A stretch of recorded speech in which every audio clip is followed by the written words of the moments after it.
इस मांग को लेकर ये प्रदर्शन किया जा रहा है सर? हमारे राष्ट्रीय अध्यक्ष राव जी, हमारे राष्ट्रीय महासचिव चिदानंद कश्यप जी 9 जनवरी से पैदल यात्रा पे प्रधानमंत्री महोदय के संसदीय क्षेत्र से चल के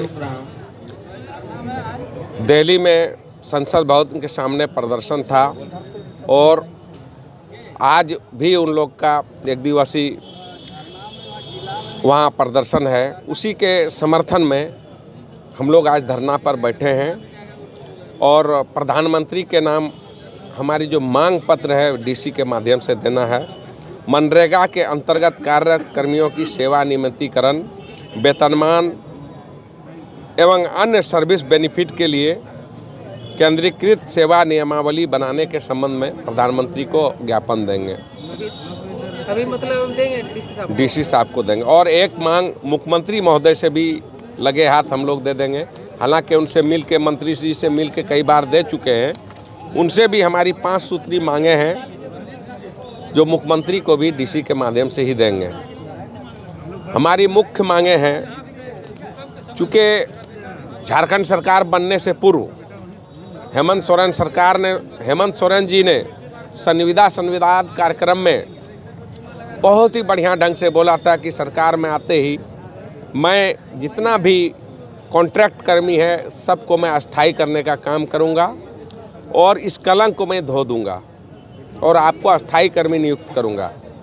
लेकिन जैसे ही सरकार आई, कोरोना काल में घिर गई, थोड़ी सरकार की समस्या भी रही है, प्लस केंद्र में अपोजिट सरकार है, उधर से भी उनको प्रताड़ित किया जा रहा है, जिसके चलते वो नहीं कर पाए। लेकिन सरकार ने एक महत्वपूर्ण काम किया है कि उन्होंने अस्थायी करने हेतु एक कमेटी बनाई थी जिसकी रिपोर्ट सबमिट हो गई है।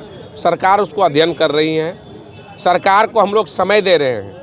अगर सरकार अपने समय सीमा के अंदर हमारी मांगों को पूरा करती है, हमारी मुख्य मांगे हैं मनरेगा कर्मियों की सेवा नियमित करते हुए सभी प्रकार की सर्विस बेनिफिट तथा वेतनमान, ग्रेच्युटी, रिटायरमेंट, दुर्घटना लाभ एवं चिकित्सा लाभ का प्रावधान किया जाए। नंबर 2, अस्थायी किए जाने की तिथि तक श्रम एवं रोजगार मंत्रालय भारत सरकार द्वारा निर्धारित न्यूनतम वेतनमान अथवा समान काम समान वेतन देने का प्रतिवर्ष 10% वेतन बढ़ोतरी का प्रावधान कर राज्य सरकार राज्य स्तर पर एक वेतन शीर्ष का गठन किया जाए तथा प्रशासनिक मद के वेतन भुगतान नहीं हो पाने की स्थिति में राशि की भरपाई राजस्व से किया जाए।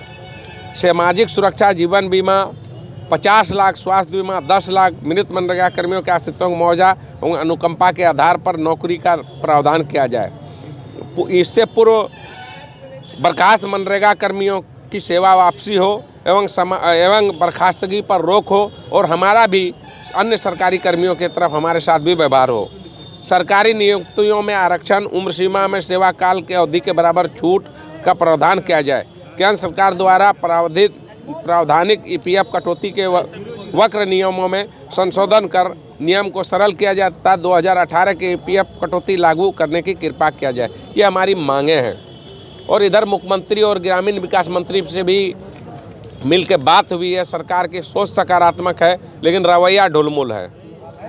रघुवर सरकार इसी तरह अहंकारी बोली बोलती थी, उसको हमने हटाया है, हेमंत को बैठाया, इसलिए थोड़ी दर्द है।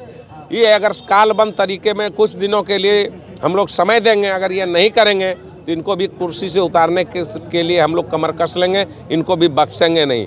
लेकिन चूंकि हमने बनाई है और इनकी काम कुछ लग रही है कि सकारात्मक है, इसलिए सहानुभूति है। लेकिन सब मुख्यमंत्री से मेरी आग्रह होगी, हम सभी मनरेगा कर्मियों मूल रूप से झारखंड निवासी है, उच्च योग्यताधारी हैं और पंचायत के सारे कामों को हम लोग करते हैं जो सरकार के द्वारा दिया जाता है, केवल मनरेगा नहीं।